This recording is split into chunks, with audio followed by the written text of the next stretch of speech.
Guys, I have been so busy. I have lessons every day, rehearsals almost every night, and then this weekend it was lessons all day. On Thursday, I had a 30-minute break for a 10-and-a-half-hour day. I had recording sessions, clients come over, all sorts of stuff. Then Friday, I had lessons all day, classes all day, went to Houston for a show, which is about a 3-hour drive for me. Got home like close to 5 o'clock in the morning, got a little bit of sleep, and then turned around and did it all again on Saturday. At least that show was local. And then Sunday, today, had a bunch of lessons, and now I'm heading up to a KJ5 rehearsal. When am I gonna get some sleep? When am I gonna get a chance to finish all of these vlogs? Well, by the way, welcome to the Reptile Vlog. So I hope you all are having a wonderful Sunday, and thank you so much for tuning in. Today is a little interesting because, as you know, I have a ton of reptiles. Well, we're gonna actually name my ambassador animals. And when I say ambassadors, what I really mean are those animals that I take out and I hold, the ones that I spend time with and really use for pets or for display and everything like that. Because you don't wanna take the ones that you're trying to breed and pump up, especially the females, and take them out and stress them out and make them get held all the time.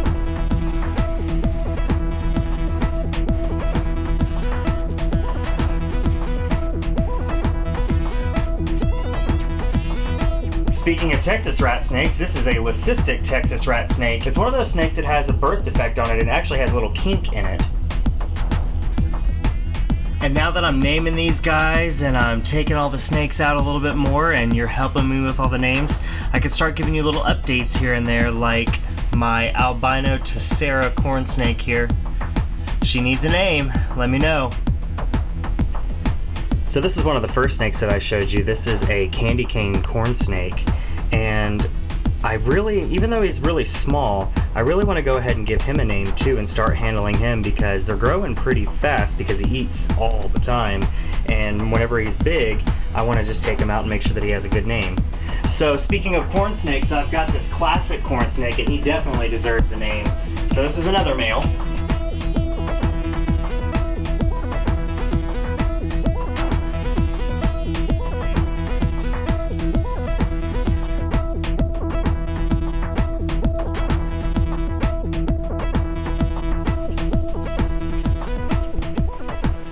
So you guys have all seen Harry Potter, and the name that I originally wanted to give this girl is Nagini from Harry Potter, but Nagini is actually modeled after what is more like a reticulated python, and this girl here is a hypo-Burmese python, or hypomelanistic Burmese python, which just means it's lacking more of that color pigment and it lights it up a little bit.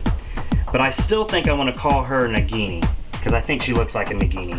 What do you guys think? This girl's gonna get hopefully over 15 foot, but at least reach that 15-foot mark, and is definitely gonna be one of the better ambassadors just because she's such a sweetheart, and it's gonna be awesome to take her out and, you know, let kids hold her and all that good stuff. So what do you guys think about Nagini? So I wanted to share with you guys real quick, I have a baby African Emperor scorpion that was actually born without a stinger. Now, one thing that people don't usually know about scorpions is their anus is actually up by their stinger and not down on the bottom of their... Got a pine snake over there hissing at me. Not at the bottom of their body. So I need a name idea for this one, and it just seems fitting that since we're trying to name all my other animals and all my other ambassador animals, I want to try to name this one too. So let's come up with a name. It's alive and well, but you can see there is no stinger. And it's actually got this color that's showing me that it's about to shed soon, so that means it's feeding and everything like that. So what can its name be? I need a name for this guy for sure. So sort of the pinnacle of the colubrid family is these eastern indigos, and these are definitely my most prized possessions. I love them so much, and they're actually kind of a protected species, so I have the honor of contributing to the species. So I do want to name both of the indigos. The male has kind of some red on his underneath, and I held him before in one of the other vlogs, so you can see he's got some red up underneath on his chin. Now these guys are hopefully going to reach over 8 feet. They are the largest native non-venomous snake in the United States. Check out the iridescence in their skin. Oh my gosh. So this is the male. Got that red on his chin. So come up with a name for him. Here is the female indigo. Now what's unique about her is she actually is more of that solid black. So she has a little bit of white on her chin, if you could see that right there, but she is for the most part solid black, and she's bigger than he is too. Now these are 2017s, so they're still just a couple of years old, and I'm not going to be breeding them or even attempting to breed them until they're like 4 years old. Eastern indigos in the Drymarchon family. What should their names be? So this is my male gargoyle gecko. I'm gonna show you a little clip of him being kind of lighter in color. Right now he's what you would call fired up, where all of his true colors would come into play. So he is a orange blotch reticulated gargoyle gecko male. I'm so excited to get the female.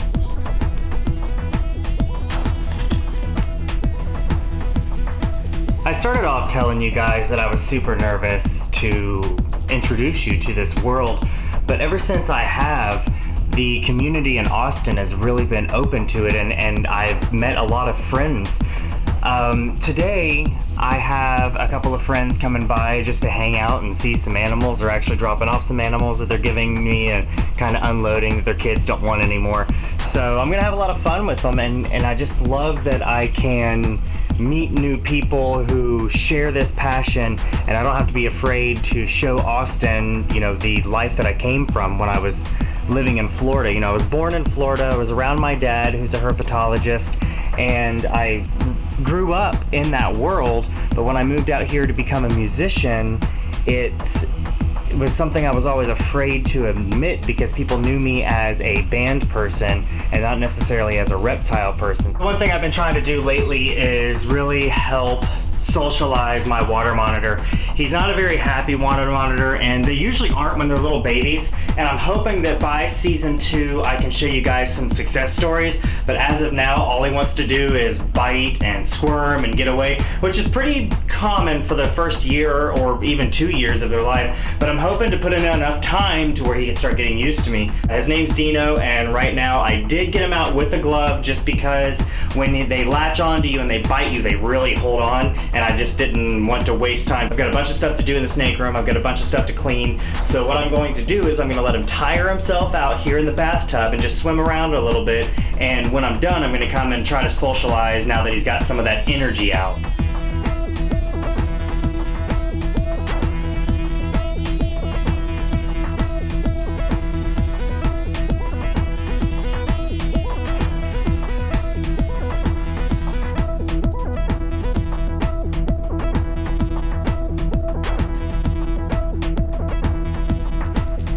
Now, water monitors are known to be little jerks when they're babies, but as they get older, they calm down, they have less predators and everything like that. So I'm hoping that a combination of that and me working with him constantly, hopefully he will end up being a good animal for me.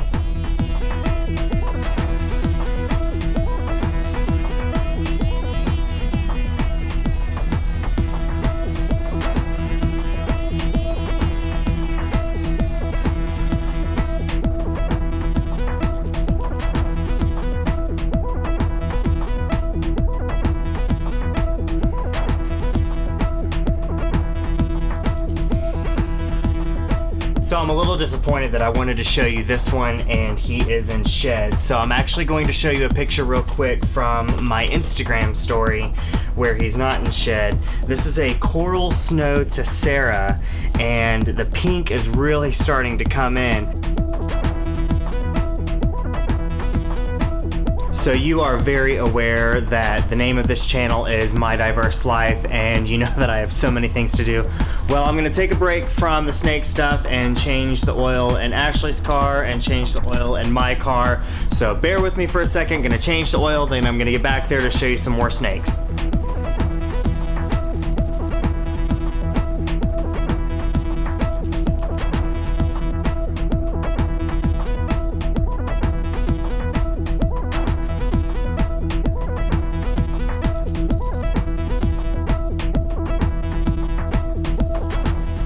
Alright guys, I I think I'm gonna go with Nagini for the Hypo Burmese python. She is beautiful, and I just love that name Nagini for some reason. Maybe because I'm a Harry Potter nut, who knows, but Nagini. What do you guys think? Now this girl is in shed, and I'm not going to be able to show her colorations off very much, but she is a bigger green water snake. I'm going to show her off a lot because she's a very tame, very big water snake, and you know, green water snakes are my favorite of all water snakes. Now this little girl here is not quite tame, kind of like Dino in that aspect, where when they're babies they're a little mean because everything can be viewed as a predator. But like the green water snakes, another one of my favorite water snakes are these red belly water snakes, and she's about to bite me. Now, oh, she bit me. Oh, she bit me again.